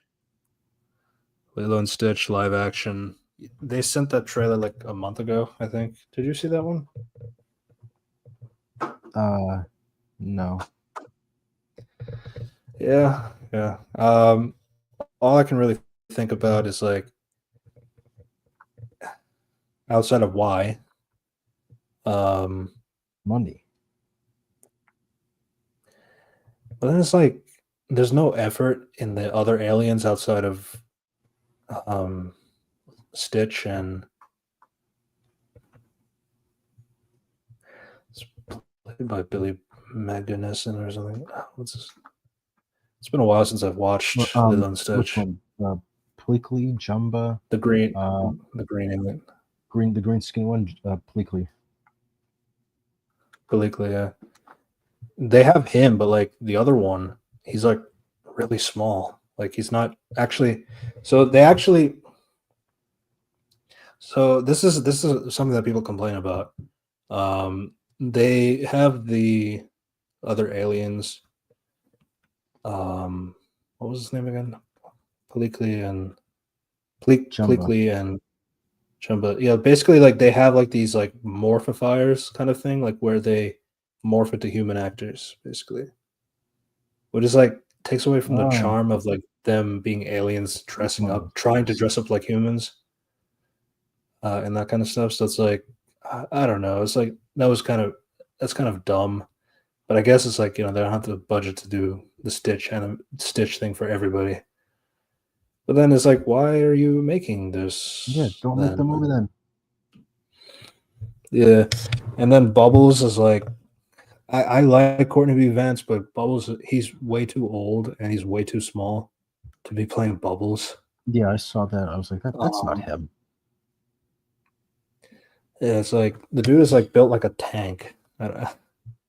I, yeah, I don't understand. Fantastic Four. This one we have a lot more information about, I'd say. Uh, Things like Sue Storm is pregnant. That's something we kind of knew about. We heard about already. Um, they actually got to see Silver Surfer this time. She looks very similar to the female Silver Surfer from the comics. Then you have this whole alternate universe thing. You see, it's an alternate universe. That's why this is like makes sense, even though every other character is going to be comic accurate ish, or like they're going to be the real versions of these characters in other movies. But Silver Surfer, the one who's a girl, we're not going to accept her because like it's an alternate universe. Okay, I Yeah, still hate that explanation. just like uh, Robert Downey Jr., Doctor Doom. The real one will come later. Yeah. But then Reed, Sue, Galactus, Thing, and Johnny, they're the real cast because people like them. Hey, what if I said I don't? Why don't? What if I said like Reed Richards is not the real one? The real one is still out there, but nobody's gonna accept that. All right. But yeah, the footage opens with our titular family superhero group that is being brought to a talk show. It is established that the Fantastic Four have been around for a good while in this alternate universe of the MCU and are beloved by their society. Sue Storm, Reed Richards, arrived late to the dinner with Johnny Storm and Ben Grimm, but to make up for it, she announces that she's pregnant. That's not what? To make up for being late? Late? That's the that's the Hey guys, I know we were late, but I'm pregnant, so it's like, okay, I guess. Johnny congratulates the couple, saying Sue will be a great mom and joking that Reed has some work to do. Things seem to be going well in this dimension until the Silver Surfer, Julia Garner, comes to Earth and warns the Fantastic Four that their world has been marked for imminent destruction. The shadow of Galactus is shown looming over New York, and from destruction, a civilian asks Reed Richards if they're going to be okay, to which he answers, I don't know. We see him consumed by his research, burdened by their heroic responsibilities. Okay, so Silver Surfer already being nice and like going to warn the Fantastic Four that you're marked for imminent destruction. I mean, I guess there could be context that like she's just saying that you guys are doomed and there's going to be Again. yeah, basically it could be evil, but if she's nice, then it's like okay, that kind of defeats the purpose of Silver Surfer initially. But at the same time, but this is an alternate universe. Why should I expect anything comic accurate? Yeah. So remember, Yeah, that's them sorry. specifically. Oh, because the Fantastic Four are the ones that matter in this Mhm. universe. Like I remember, That's always been so my from that, criticism with this. With this. you first. That's always been my criticism of Fantastic Four being in an alternate universe, just to have this whole. But they're like the most important thing in the comics. Yeah, because they were created first before all of these other characters: Iron Man, Spider Man, Hulk, all of them, X-Men, all of them. Yep. And I mean, Obviously, except for Captain America, Norrin, but yeah, Namor. But yeah, but then we can't do that in the MCU because if we bring them in the main universe, then they're just another super team. There's nothing really special about them. This is why you should soft reboot, honestly, because like I think it's really hard to go like even try this element and all this stuff. I mean, this is their way of like trying to keep in line with this whole concept of the Fantastic Four. Um, but at the same time, what really will be the point? Because like you expect this universe to implode, then they'll end up in 616, quote unquote, and that's that. I mean, will it be that big of a deal? No, because there's going to be a whole Doctor Doom, Doomsday Avengers style film coming up. So like, what is it? And like that's going to be their second appearance. Then there's Secret Wars. That's their third appearance, and then that's it. So like, the Fantastic Four should have been there at the beginning of Phase 4, like, or at the very least at the end of Phase 4, not the beginning of Phase 6. Because like ultimately, like having this whole decision about the Fantastic Four not having any importance or relevance or like priority, despite how important and integral they are to Secret Wars. And you got to remember, they weren't preparing for Doctor Doom clearly because Kang was meant to be the villain of both Kang Dynasty and Secret Wars. So it's like, so yeah, we can't act like they were building up to this for Doctor Doom. No, they were not. Um, but at the same time, it's like you also retroactively just like say that, oh, well, Phase 4 and 5 don't really matter ultimately because like everything that really matters is from like, and honestly, this isn't like Anthony Mackie's fault, but like the problem is like Marvel has like allowed this to be like the notion that Captain America 4 is essentially supposed to be now where this is where things are going to be important starting now. Now we're going to start making the Avengers. Now we're going to start preparing for something that we don't even know because some green alien thing just said, "Yeah, the multiverse is a big thing, and you guys are so in trouble." It's like, okay,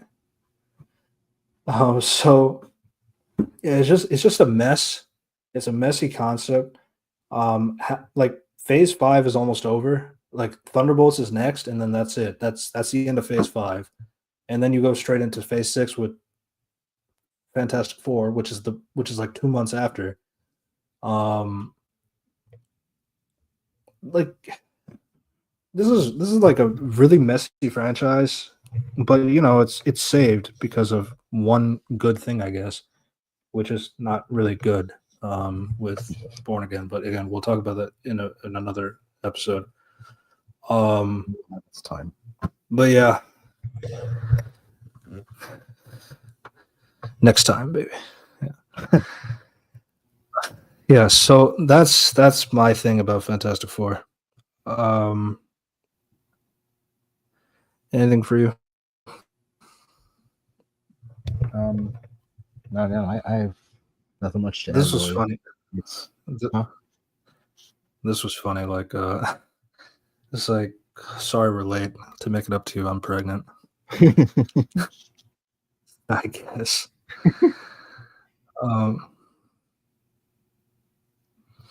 yeah. When was this movie first revealed? 2021. Like, well, I guess not specifically. 19. Like back when it was back when we didn't know it was called First Steps. Like just before that was 2019. And they said 2019 with Blade. Oh, Blade, the movie that's been shelved indefinitely. Was it announced as part of Phase 4?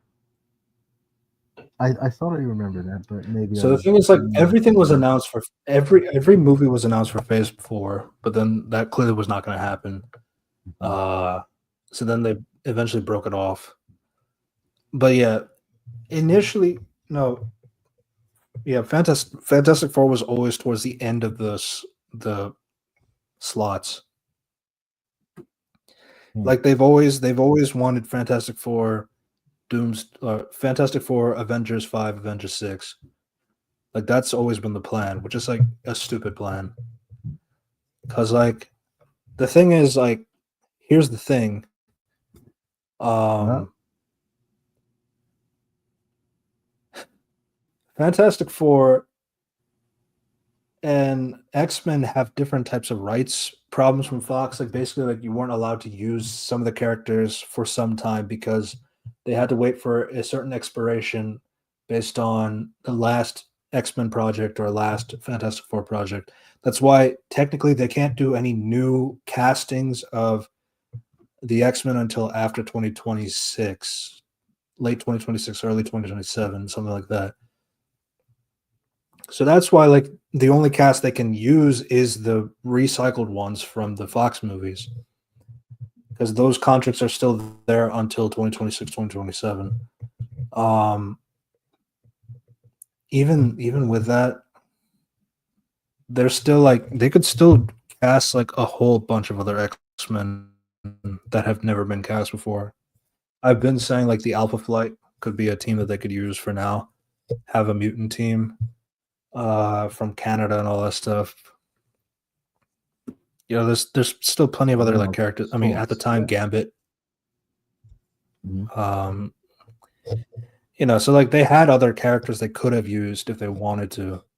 But I've always also said that like the X-Men, they have to be a part of a soft reboot because like they're in their integral history of being tied to the entire Marvel universe is like very important, and you can't just say, "Oh, maybe the blip made like 50% of the people mutants." You can't just you can't do that. Remember when they almost said that like actually the blip caused cancer Oh, for yeah. that almost luckily that was like a misconception. Yeah, that was real. Jesus Christ. Yeah. Yeah. No, But the rest of them they still didn't show Reed Richards stretching. That's what they said. Is this on purpose? Why they seem adverse to showing him? Does he have to earn the stretchiness? Probably hiding the CGI for now. Maybe. Probably hiding his CGI until it's like now, because like this is like the time where they polish it. But yeah, that's Fantastic Four. We'll get to Doomsday later. Freakier Friday, another sequel from a movie that ended like decades ago with Lindsay Lohan and Jamie Lee Curtis. I think Unity and I will probably talk about it down later in the year. I think it comes out when August 8th. Predator Badlands. This is the Ellie Fanning film. And this is the one where she's multiple clones. Hideo is gonna go crazy. I'm going crazy. Yeah, so the footage shows Predator crash landing on what could be either an alien planet or post-apocalyptic Earth. For the first time in the franchise history, the Predator is truly outnumbered, with alternating shots of human gangs hunting down the Predator with laser rifles. Ellie Fanning plays a mysterious and possibly cybernetic human, since we see her eyes roll to white, who is trying to help the Predator. We see a new variant of Predator Chief with long white braids performing some sort of ritual. There's a flurry of tiny bits that will be exciting to explore further, namely a tease of a sequence involving a large subterranean chasm, and plenty of showings for the Predator's new weaponry as he hunts all kinds of alien creatures. The teaser ends with Ellie Fanning, the young Yatuja protagonist, that what he's hunting is unbeatable, only only to briefly see a massive kaiju-like creature that the Predator is going up against.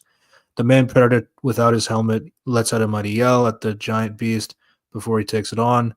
Predator Badlands looks to be an entirely new territory for the franchise, but one that builds on Dan Trachtenberg's excellent revitalization of the series in Prey. Yeah. Predator honestly is one of the franchises that, like, Unity and I were talking about it. Predator is one of the franchises that's still kind of okay to like decent, outside of the Predator from 2017. But like, Yeah, with weaponized autism.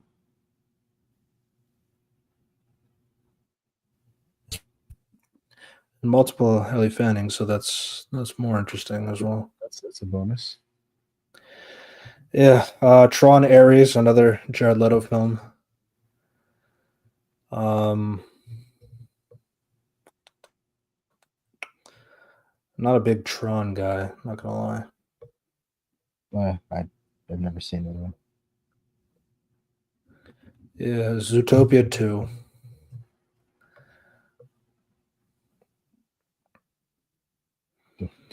Sure. That's happening. Avatar Fire and Ash. James Cameron wants this to be a franchise so bad. I think it was like a 7 film franchise or something. What's it be, 7? Yeah, I know like Zoe Saldana is like booked for years. Deliver Me from Nowhere. Yeah, and the other one is the other one is Doomsday. I guess we could talk about Doomsday. And then we can call it a night.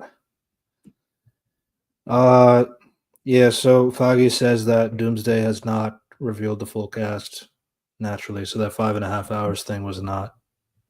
We'll do another 5-hour stream. It's funny because like then they made like a 1-minute teaser of all the shares. Yeah.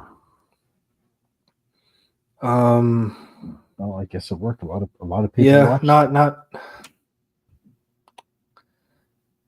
I'm trying to. Let's see if there's any other additional news.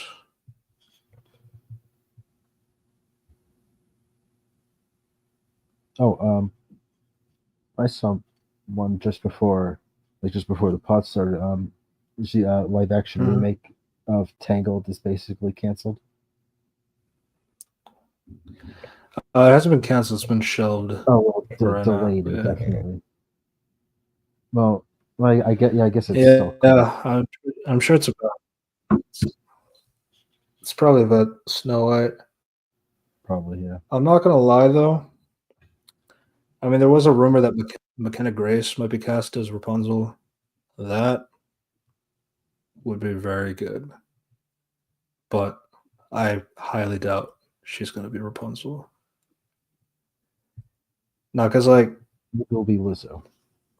You know, because like they were talking about like age accuracy. McKenna Grace is like 18 right now. She's a fantastic actress, and all that stuff. Like blonde, obviously. So yeah, she would easily make sense to be Rapunzel. It's just, do I believe that? Probably not. However, you know, you got your back-to-back issues with Little Mermaid and Snow White, although I'm sure the discourse has been really dumb in terms of what was wrong with the movie. And not just the obvious, maybe people don't want to see live action iterations of animated movies. Maybe. Well, that's just crazy talk. Can't be. Yeah, so fantastic. Val calls John Walker Junior Varsity Captain America in the Thunderbolts footage. Okay.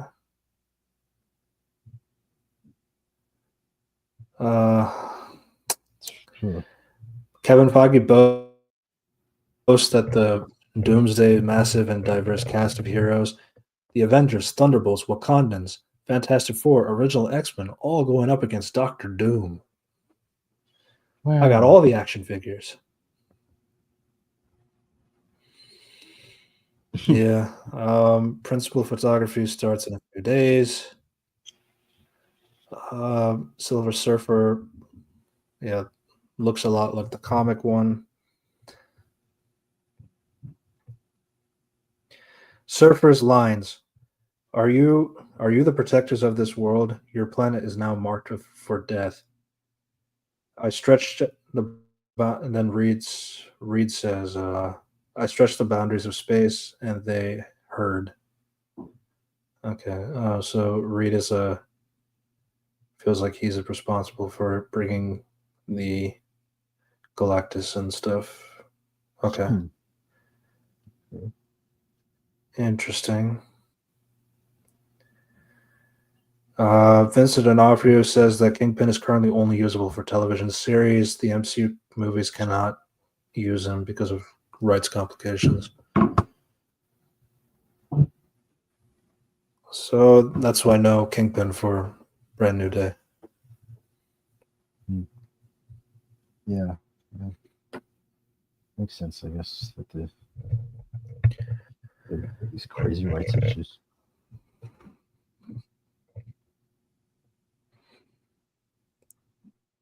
It always like these kinds of things always are like this like that's what makes DC like worse is because like Marvel had these problems and DC still couldn't figure it out for years. Like they had all the rights to their characters. They didn't have any issues of some of the characters were for other companies. No, DC had the rights the entire time. They just couldn't get it done It's still this entire fumbled. time. Uh I still don't have much faith in what they're doing big now. Doomsday when he cast, yeah. Sue is pregnant. Yeah, Yeah, to not make really up for the much move. else to say. Val's evil plan in the Thunderbolts is confirmed. Huh. Oh, You okay. all are so adorable. I send you down there to kill each other, but instead you make a nice and form you make nice and form a team. You put that in the trailer?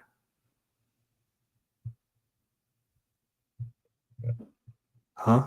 Well, Wait, I you guess put so. that in the trailer that Val is because you see like there's this other shot of like Val saying that yeah I have Sentry. He's like all the Avengers rolled into one.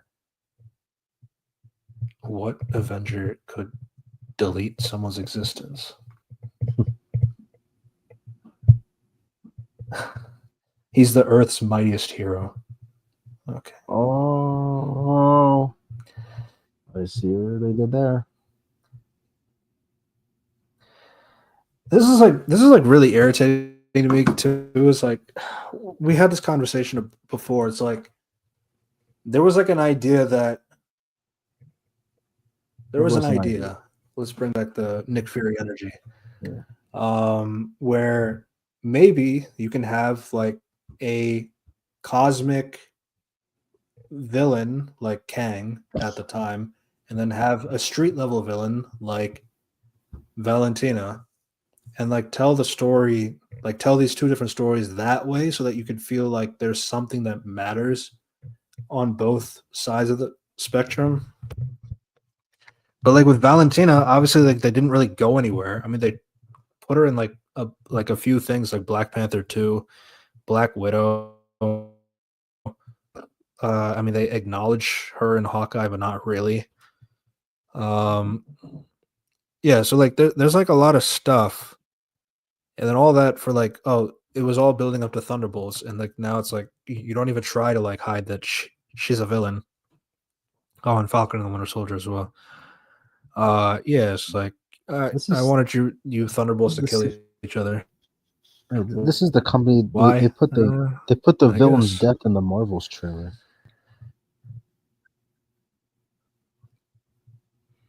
Hmm. Yeah, in the Marvels, yeah.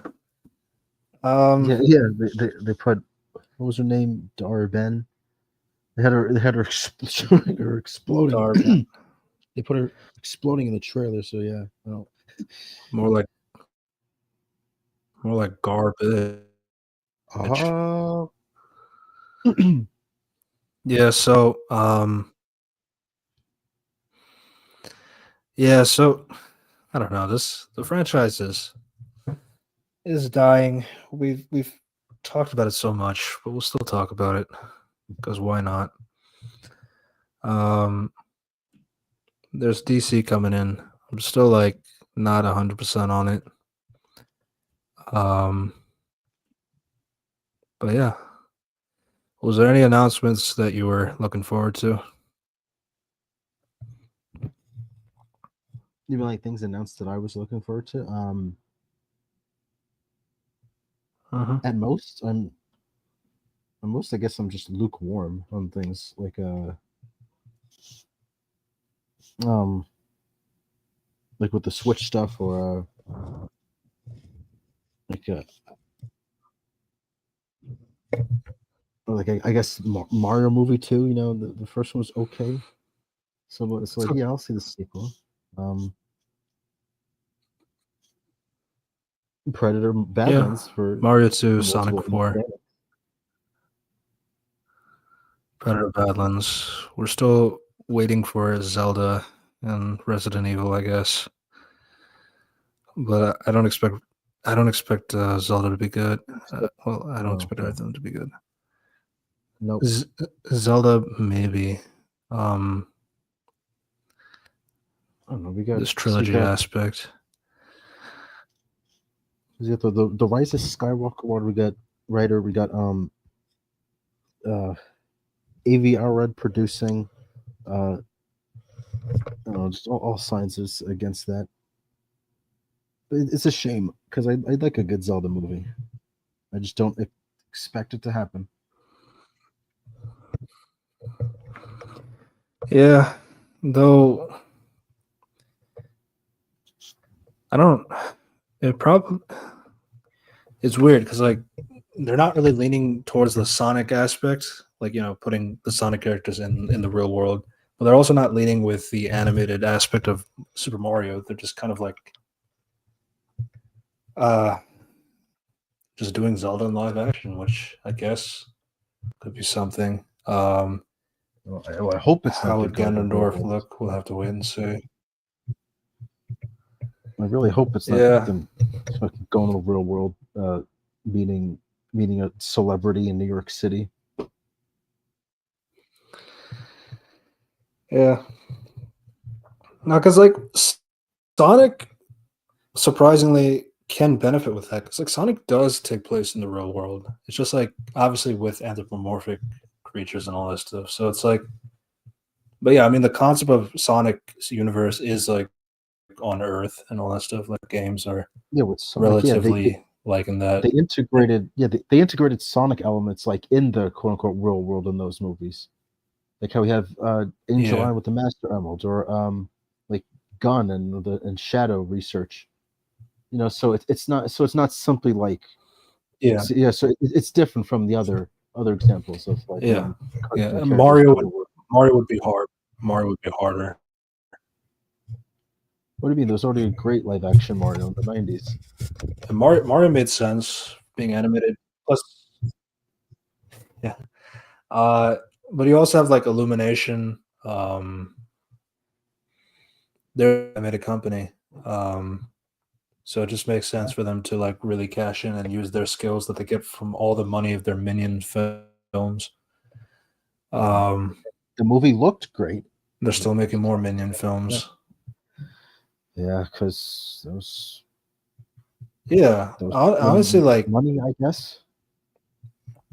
because my thing is like they did a pretty good job with like taking elements of like the games and putting it in a movie. Like you see a lot of elements, like they even somehow get the carts in Rainbow Road in there.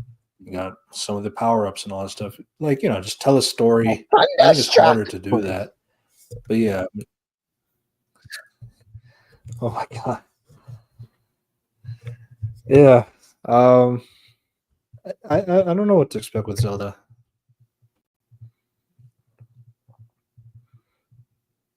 We'll see. Wait till they do Kirby. Oh no. I am Kirby.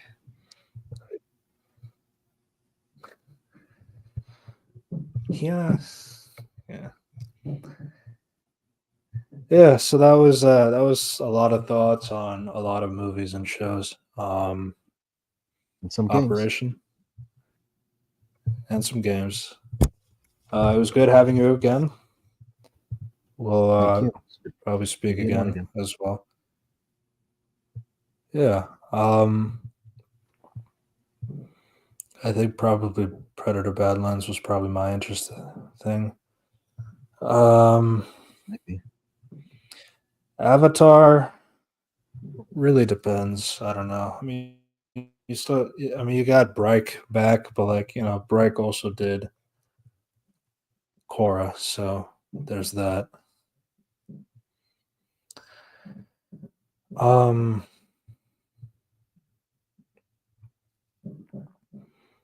Listen, but now yeah, you yeah. expect disappointment and you'll So never get thanks. disappointed. Yeah, there's just so many. There's so many sequel films. So many like. Let's just Sequels, continue this reboots, again after remakes. 2 decades. That's all it is. Requels. So yeah, thanks for watching, and we will see you next time. I'm not sure what we're gonna talk about next week, but yeah, we'll see what that is.